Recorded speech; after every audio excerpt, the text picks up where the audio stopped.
Hey everybody, C-Note here, and welcome to Dopamine, the show that is like da baby, actually an intelligent grown man with a fun name. Today on the show, I want to talk to you about familiarizing yourself with your environment and how you can learn how you're being affected by the world around you. It's going to be a shorter title when it actually goes out, but it's essentially identifying how the world is affecting you. And what I mean by that is in small and large ways. When it comes to social media, when it comes to your environment, when it comes to your relationships, there are so many little things that essentially add up to an experience that you're having, and then sometimes we're not even aware of how these things are affecting us, and we sort of pass them over and don't consider them. But if you take a moment and consider it, then that's something that you can take with you in your situations and consider how you can make little small changes to improve your world and your experience, and then feel the sense of relief when that thing is gone. So let's hit the button and do the thing today on Dopamine. Let's go. Drums, please.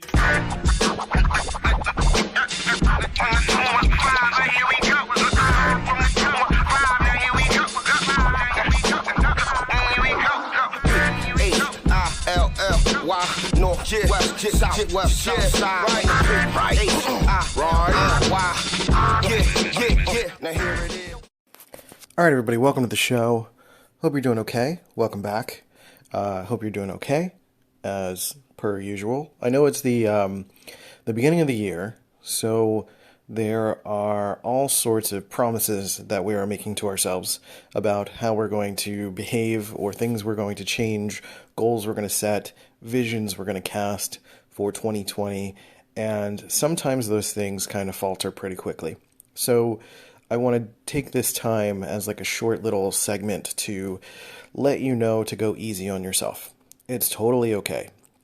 You're going to have bumps and stumbles and go through challenges and have problems, roadblocks that are going to get in your way when you are trying to figure out, what you're trying to do for yourself, especially if you're a perceiver like me in the Myers-Briggs system. If you're a, INTP, ENFP, ESFP, etc., we do a little bit better in terms of different types of vision casting and working in the process, as opposed to setting specific goals. So sometimes, staying on a strict regimen doesn't necessarily do us any favors. So it's okay if things go off the rails a little bit. Keep your eye on the prize, keep your eye on the beacon of where you're trying to get to. It doesn't always necessarily matter when you get there and how, so you just kind of like figure out what's going to work for you, take your time, do what you got to do, and realize that I'm sure some of you are starting something you've never done before. So you're going to have, that baby deer legs of like you were just born into this thing, and you're going to be stumbling, and it's totally fine. It's a part of the process. You're building your strength, and it's just going to take some time. So be easy on yourself, and that's totally okay. Absolutely fine. As for myself, I went through a little bit of a manic spike last week. I got a ton of work done, but I crashed around Saturday or Sunday, and I'm on the other end of my cycle, so I'm approaching the depressive phase. But what's nice is that the depressive phase doesn't affect me as much as it used to. I'm a little bit more calm these days, and my brain, I don't harbor a lot of resentment or think about big picture challenges in the world too much. I don't hold on to or ruminate on things too much. I try not to. I let things go as they need to go. I let things process. You let your thoughts be your thoughts. You let your emotions be your emotions, and you don't try to bottleneck them. You don't try to say you shouldn't be feeling this or thinking this. You just let the thought be what it is and guide you to the next thought or to the next feeling. And going through that process for me of allowing my life to flow has allowed me to manage depression a lot easier, as a way to more so feel the depression in my body. Like my physical energy is lower, and I do get some of the creeping thoughts and irritability, but it's nowhere near as debilitating as it used to be. It's still debilitating in the sense that, like, I was in bed until 11 this morning and it's still close to 1 p.m. and I haven't really done any quote unquote work. I'm doing work now, I'm podcasting. But what I mean is that it's really easy that if I haven't been making the adjustments to my time schedule, to getting used to giving myself forgiveness when I need that forgiveness, I would be beating myself up right now about the fact that I didn't get up at 9 or 7 or whatever and getting things done as I need to get them done. But I'm letting go of time constraints more and more. I'm giving myself a beacon of where I want to hit, but not necessarily a deadline. I'm trying to hit a vision, and doesn't mean I'm going to slack on it. It just means that I can give myself a break. It's totally fine, especially when I'm dealing with depression or any kind of mental challenge. That is the time when you need to kind of just let your feelings be your feelings. So even if it means you're feeling a depressive situation, your body is lower energy and all of that, you're not trying to pretend that you aren't. And that's basically what's been the most helpful for me, is not pretending that I'm not depressed. Because if I try to force it, I try to pretend that I'm not, it only prolongs it, and it will make the entire process work worse. It's like pushing down a beach ball. It's gonna pop back up. That's just kind of the way that our emotions and thoughts tend to work. So they need to process, they need to go through, and because of the fact that we have consciousness, we're able to stop them. But that's an evolutionary thing. Like sometimes we needed to stop certain thoughts or emotions so that we can focus on defending ourselves against the tiger in the bushes somewhere else. But essentially, we needed to do this. We need to sort of mitigate that function in the real world socially, so that we're not being affected by prolonging that more than we need to. If that all made sense. So that's a little preamble to what the rest of the podcast is going to be, because in a sense, a lot of what awareness I've built over the years has gone into how I handle my depressive episodes. So there are things that I'm aware of, and I think that's largely because of my ADHD, so that gives me a little bit of a quote-unquote leg up when it comes to this sort of thing. But one of the first things I wanted to talk about is being aware of your environment. And we live in a world where there are beeps and buzzes and noises everywhere. And sometimes it can be really difficult to be aware of how something like that is affecting us.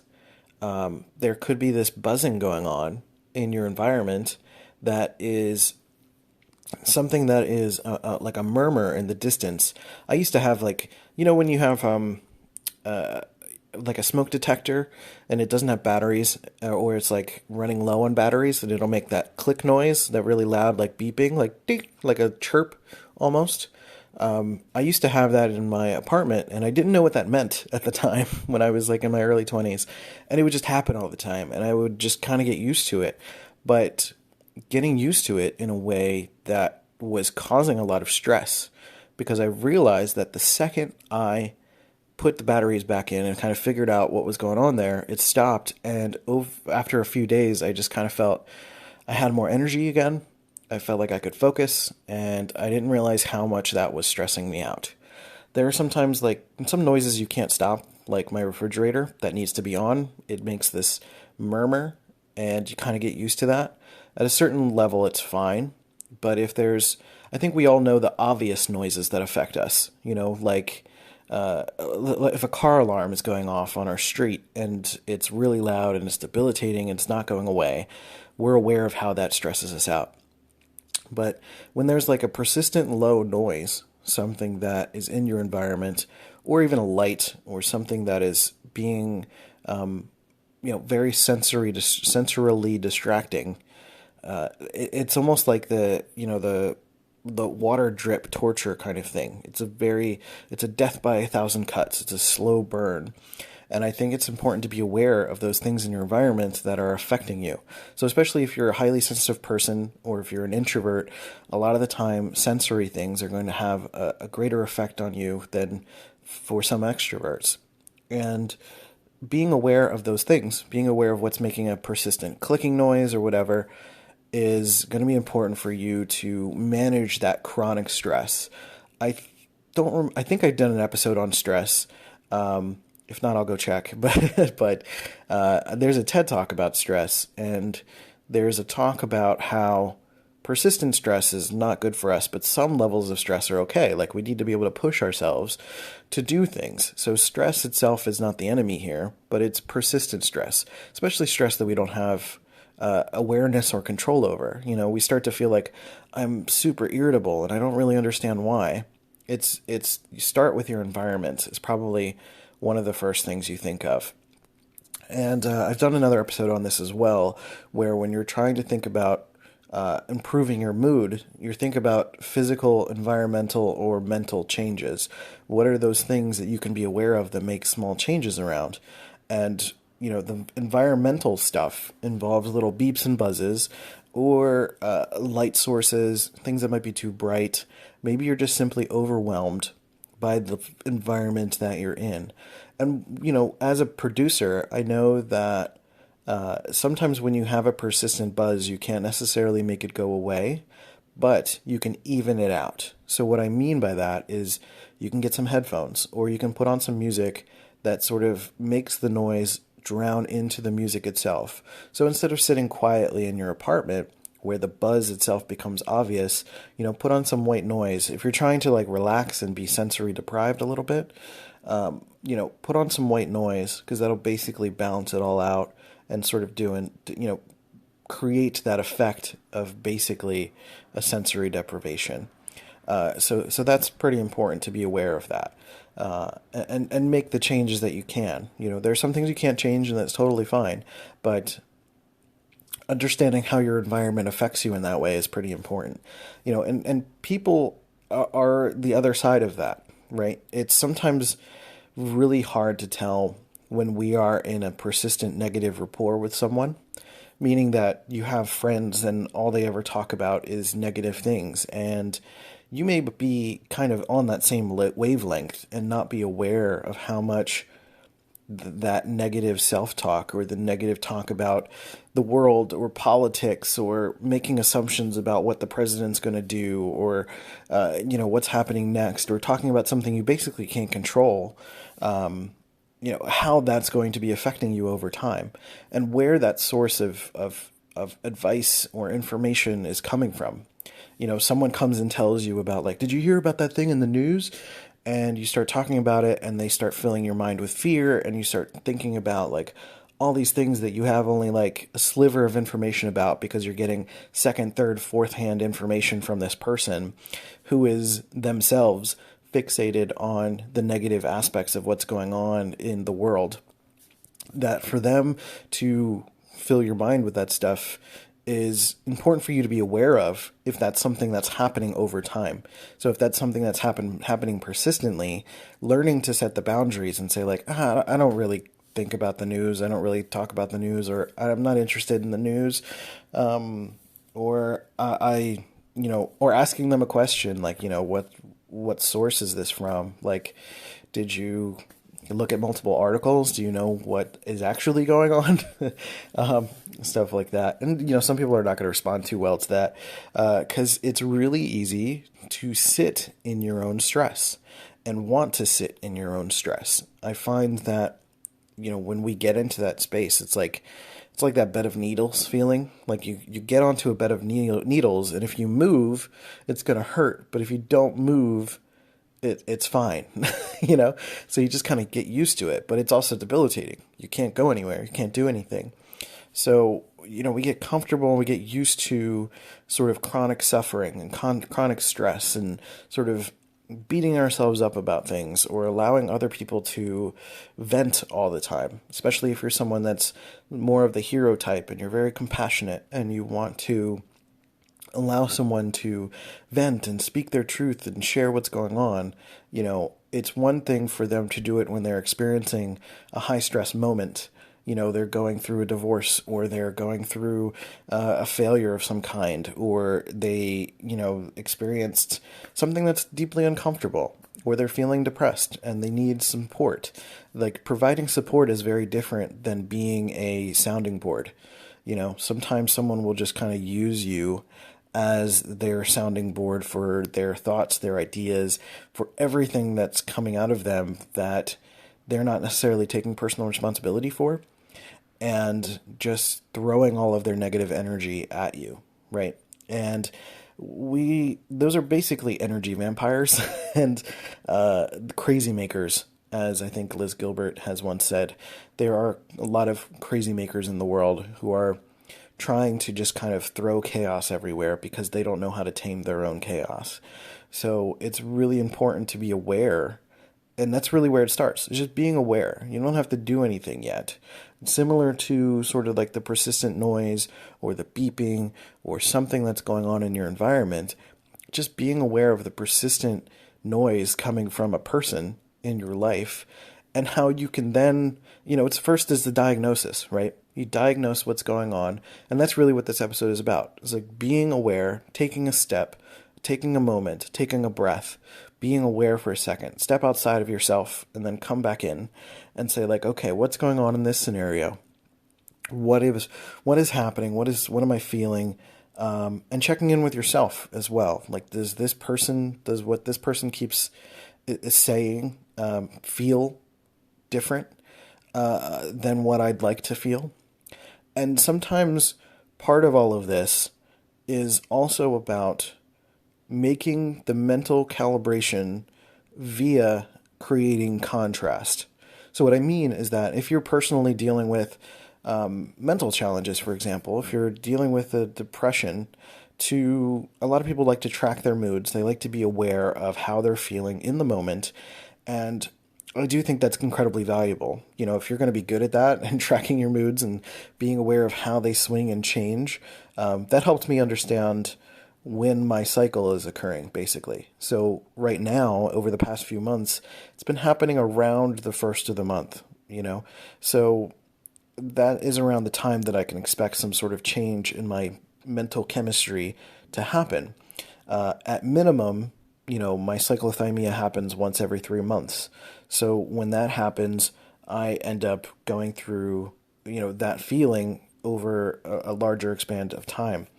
So being aware of how it feels to be normal versus manic versus depressive helps me gauge a little bit more, because I've done the diagnosis. I've been aware of like how my brain chemistry changes, how my mood changes, and even telling my partner, she knows when something's off. She's like, Are you okay? Are you good? You're doing a lot more these days. Are you experiencing mania? How's your brain feeling?" And she'll check in with me. So, like, getting someone externally to support you and help you with that, that's fantastic. That's really great. I love that. So, what you can do that for yourself. You can have some other person do that for you as well. And really the idea is finding a way to catalog what's going on in your mind or in the situation, whether it's with the beeps or with people, to create some sort of contrast so that you know the difference, right? So basically taking a moment after this episode, for example, to be able to do a sweep of your apartment, for example, and see if there's any beeps and bops and things that you can deal with. Or, in the morning, if you have basically silence in your apartment, what can you do to mitigate the persistent buzzing from your refrigerator or something like that? Can you put on a podcast? Can you put on white noise? Is there something that you can just kind of put on, like meditation music? That's what I like to listen to in the morning. It kind of feels like that drowns out all the other things I need to listen that are kind of impeding my experience. So I listen to meditation music in the shower. And so I just hear the water and the meditation music. I don't hear anything outside of it. So if Molly's in the apartment and she's like doing dishes and there's banging things around, it's not going to be affecting my mood because it's off in the distance. It's kind of drowned out. And that really helps to kind of keep a sense of focus and keep grounded and let your thoughts process the way they need to process. Because sometimes those distractions will keep us from processing the way we need to process. So if you figure out what the thing is, you turn it off, try it for a few days, and see how you feel, catalog how you feel over the next few days, and see if anything changes as a result of that. Same thing with this person. Say you're going on vacation. Say you're getting, doing something that's going to keep this person from communicating with you. Make up an excuse. So if there's a person in your life, so there's an example. My ex-girlfriend had a neighbor that would always just kind of show up. She would always like come in the door. It was like a sitcom. She would just like walk in. She was like the Kramer. She just seemed like she couldn't spend time by herself. So she would just walk in and just start chatting and being annoying and taking up space, basically, and throwing a lot of negative energy everywhere. And it was just dragging everyone down all the time. So we actually found a way to let her know that we're going to be out of town, and we just locked the door, basically, and spent time alone, and our mood changed after a few days. And so that's basically the idea, is that if you have someone in your life that is doing that, part of this is diagnosis. So it's like I said, it's like there's this desire to like be aware, and how do I fix it? How do I change it? This is not about fixing it just yet. This is just about being aware, creating a sense of contrast so you can know how it feels to feel differently than this. Because again, we get kind of caught up in the murmur of sort of negativity, the negative emotion, the negative state of being, the negative effect that someone has on us. I don't mean negative emotion. I don't think any emotions are negative. But what I mean is that they focus on negative energy, and removing that somehow, some way, to allow yourself to process and to feel the difference. And when you feel the difference, now when you get back into those situations, you can start to feel when that feels differently. When it starts to create different thoughts in your mind, when it starts to create stress in your chest and your body, like you can start to create these little pulsars of where these things are, if that makes any sense. So it's about the beeps and bops, it's about people, and then it's about your mental state.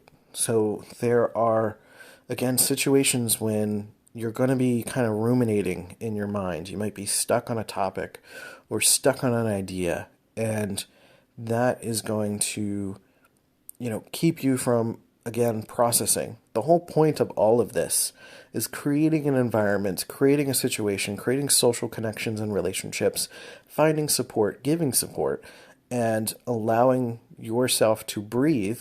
Like I said, when it came to sort of the new year and planning things, giving yourself room to breathe and to process and take a moment, because that's the point.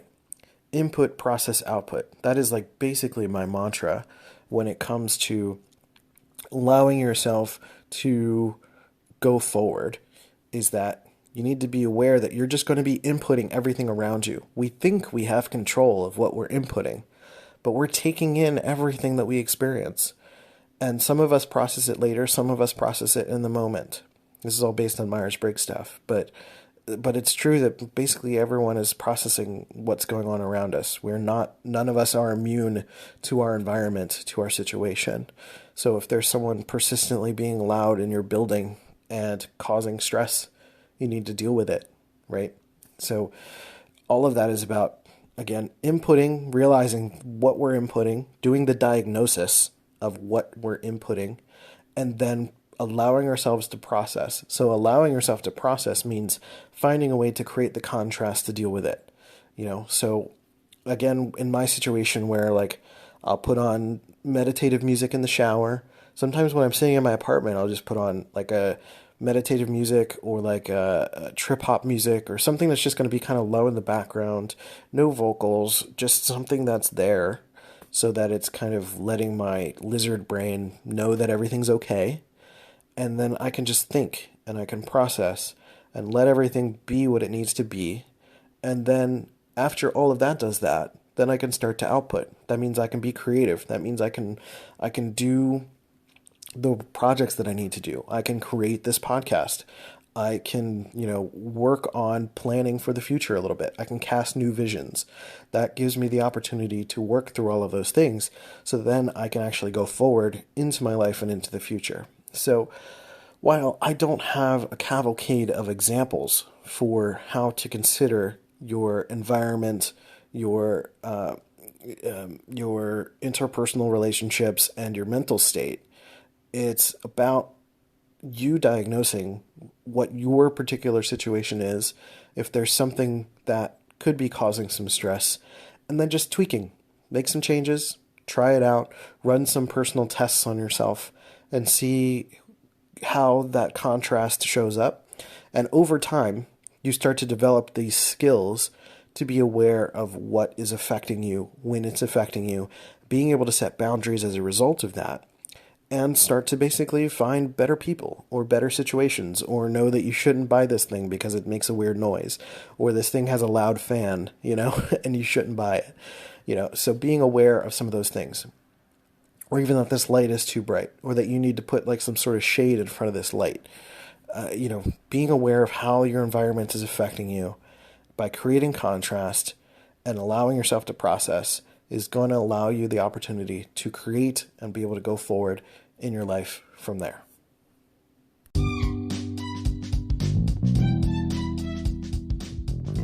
All right, everybody. Thank you for listening to the show. I really appreciate you.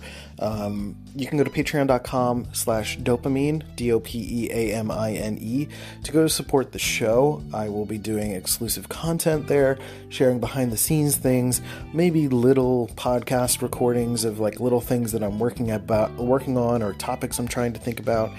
Certainly you can ask more direct questions there as well, and we can talk back and forth. I can give you some advice. Sort of your own little exclusive coaching circle without having to do one-on-one coaching with me. And I am available for one-on-one coaching, so you can send me a message here on Anchor as a voice message. And I want to thank Mr. Clemens for calling in. I forget your first name, I apologize. But he called in and said some nice words about the podcast, so thank you so much. Also, Molly Owens is one of our patrons on Patreon. So she is the owner of Truity Labs and a supporter of the podcast. So we appreciate you, Molly. So thanks for that. And I want to thank my Molly, ENFP Molly, my partner, my friend.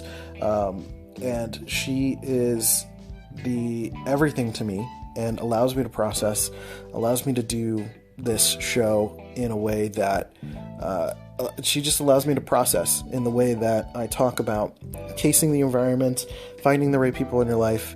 She allows that for me. She gives me that room, and I love her so much for that.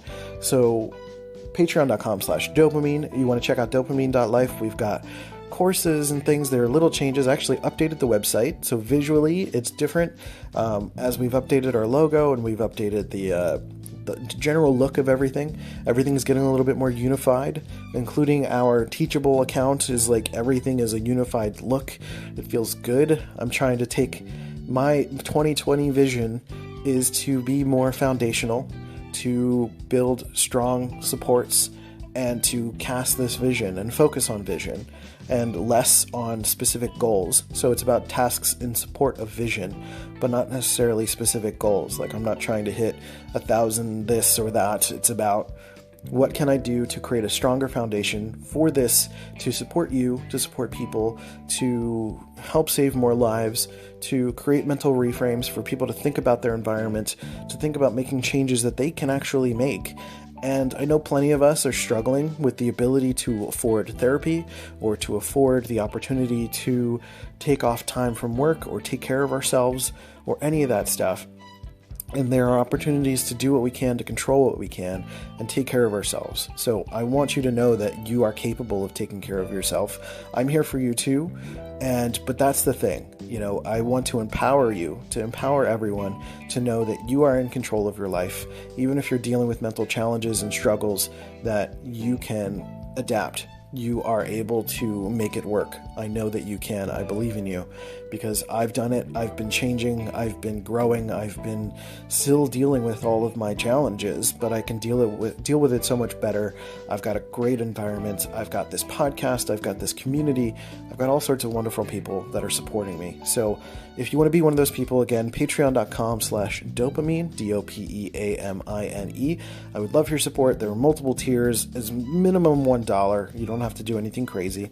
But your support means a lot. It means I can keep making this show, keep making YouTube videos, keep doing everything on the website and creating premium content and courses and all of this stuff, because I would love to just wake up and do this all the time instead of having to look for freelance work and spending time doing that. Otherwise, I would just be recording all day long.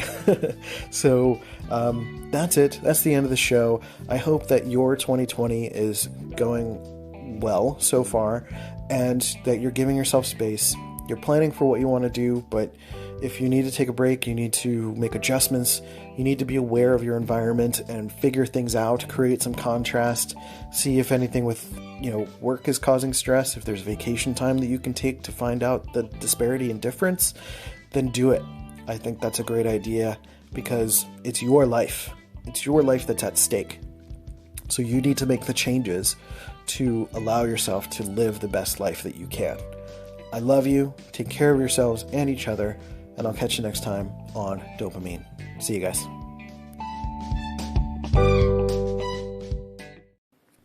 I wanted to add a quick little thought, a little post-amble. I don't know what the word for post-amble is versus preamble, but I was thinking, as I was editing the parts of the podcast, I was thinking about addressing social media as well in this. As a lot of the time, we every podcast or video or article talks about scrolling and how that wastes time and stuff like that. But I think we need to be aware of how the words we come across, the articles we read, the things we just happen to see affect us. And I'm not just talking about the FOMO side of it, the fear of missing out side of it, of people's highlight reels and all of that stuff, which is a part of it. That affects us. But it's also how people's opinions affect us and who we're getting opinions from, especially on Twitter. I spend a lot of time on Twitter and at Let's Go See a Note. And there are often, on Twitter, you get more content from people who you're following and the people they're following. So if someone likes something, you sometimes will see that on your timeline. And we're starting to have a little bit less control over the specifics of who we're actually engaging with. And while I think we don't necessarily need to block everyone, we should become a lot more tolerant of people's opinions. We should be able to have open conversations and be able to ask questions, be interested in people, and not necessarily trying to force our worldview on other people. I think it's important that if there is persistent negativity, if there is persistent low frequency energy, if it's just a cascade of lost souls feeding other lost souls, then it's important for you to be aware that a few things can happen. You can try to spend less time on social media. You can be aware of the times you are spending on social media. Focus on a private victory in the morning, for example, and not spend time on the internet before you're done your private victory, which I failed at this morning, which happens. It's totally cool. And, being aware of the effects of social media. A lot of people go on social media hiatuses. Hiati? I don't know. They go on a social media hiatus to, again, allow yourself to experience the contrast of what it feels like to not be on social media all the time. So if that's something that is a challenge for you, then challenge yourself to do it. Challenge yourself to take a few days to not be on a certain platform, get rid of it off of your phone, or maybe you can call your data plan, your phone company, and tell them to just cancel it for a few days or something. When I was broke, still am broke, but when I had lost a job a few years ago, and I needed to cut down on expenses. And one of the things that I did was got rid of my phone bill, because I just didn't need the data plan, basically. I would always go from my house to Starbucks, and in between wasn't as important. So I got rid of my data plan, and it actually helped me quite a bit to not look at my phone as much, to be present more, and to spend time with the person in front of me. So, especially when I went out to dinner and things like that, I could spend less time looking at my phone and more time being aware of the person in front of me. So, one of those things also is like turning off notifications on my phone so that I didn't feel buzzing in my pocket and I didn't feel this compulsion to check it, right? It's about kind of gaining some control in your life. So I would do that. I would turn off my ringer or my the vibrate on my phone, and I wouldn't have data signal, so I couldn't really do much on my phone anyway, and I would just focus on the person in front of me. And that allowed me the opportunity to create some contrast and see how much looking up and noticing things and breathing and being a part of real life really brings you energy. And that social media, while it has value and implications for business and connection, and there's a lot of positive community that you can cultivate on the internet, there is a lot of negativity that if we are not actively taking control of who we're seeing and blocking and putting on our list, that it can get out of control and we can be inundated with all of these things, these assumptions, these projections of what humanity is going to do or what the president is going to do or what anything is going to happen. Because, well, first of all, people are terrible at mind reading when it comes to long-term behaviors and actions and thoughts, because we know that we can understand it in the short term. Like when we're having a conversation, you can kind of read someone's face, you can get an idea of how they're feeling and what they're going to say. But because we can do that in the short term, we assume that we can do that in the big picture.